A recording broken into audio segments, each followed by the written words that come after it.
According to economic analysts, 2 years before the fall of the Awami League government, the country's economy was facing various challenges. Starting from internal problems, the global context was not in favor of Bangladesh.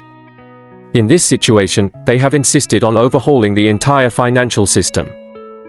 In the current law and order situation in the country, the biggest challenge for the new government is to establish law and order. A stalled economy should be revived by enforcing law and order. Insecurity among people will further slow down the economy. Transactions in most banks and ATM booths in the country are not as robust as before, especially due to lack of security. After withdrawing money from the bank or booth, people do not feel safe to return home. This former official of the World Bank thinks that it is most important to eliminate the insecurity that has been created at the very beginning of the economy. Apart from this, Sheikh Hasina said that the economy of the country was in a fragile state even before the movement. People have been misled, especially by publishing wrong statistics. The difference between export earnings and earnings figures is $14 billion. On the other hand, the Bureau of Statistics, BBS, estimates of inflation are highly inconsistent. If you go to the market, you can see the price of the product. The rate of inflation in the country is 15 to 20%.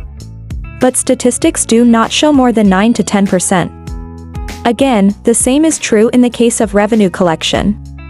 In the last financial year, the difference between the data of CNH and the statistics of the Revenue Department is TK 95,000 crores. These garbled figures of lakhs of rupees should be corrected.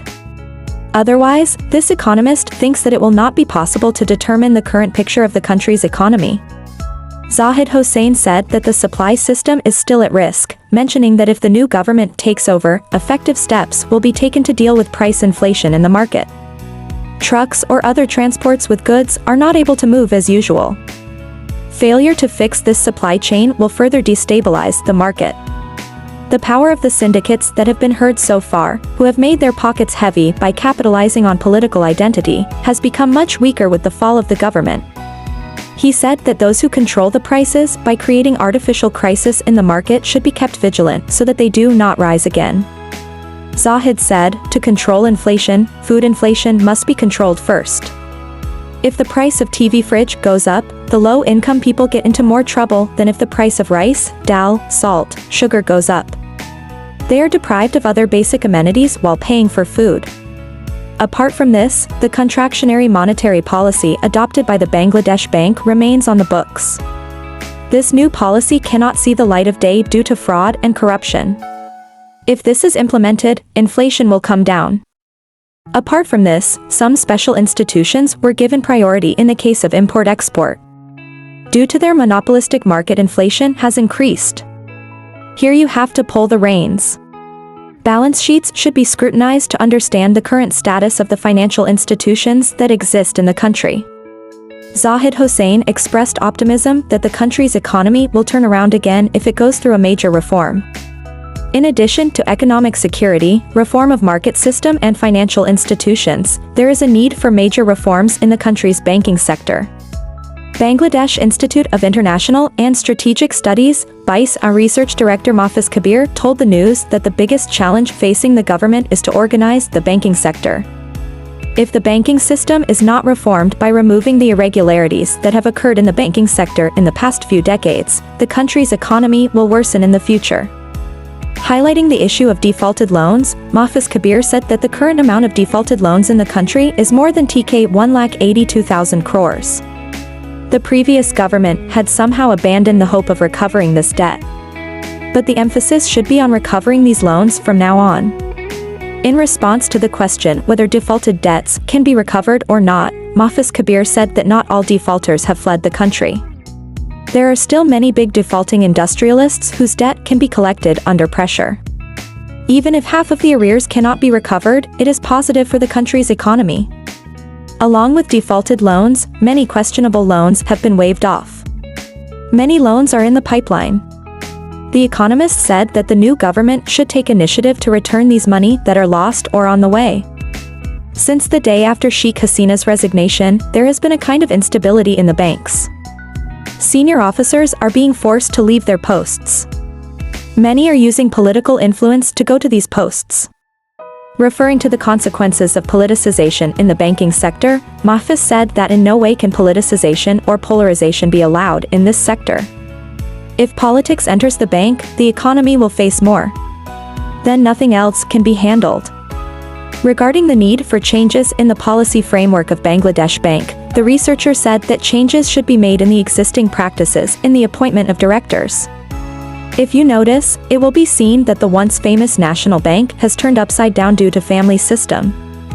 Once again, the Sharia-based banks fell into the hands of an industrial group. The banking sector needs to be rescued from this tendency to retain power by groups. Regarding the new government's policy on Sharia-based banks, Mahfuz said, "First we need to see what the current condition of the banks is. What kind of support will help the banks to turn around again, should be taken into consideration. No decision can be taken suddenly. Again, the policy of sustaining the bank by lending money cannot be taken. Sharia-based banks must not only be protected from danger but also from negative influences." Pointing out that even if the stock market turns around in 2 days, it will take time for the bank to turn around, he said, "The entire banking system is based on good governance. If the bank itself is involved in money laundering, then good governance cannot be expected from it. If the money that is being smuggled and the defaulted loans can be brought back, the interest rate of the bank will come down." He thinks that this will reduce the pressure on the economy.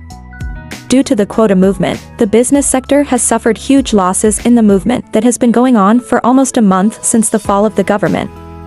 Bangladesh Bank said that for the time being no incentives will be provided for the affected businessmen. Regarding this decision, Mahfuz said, "This decision is not right in the current situation. The central bank should arrange a soft fund for affected traders.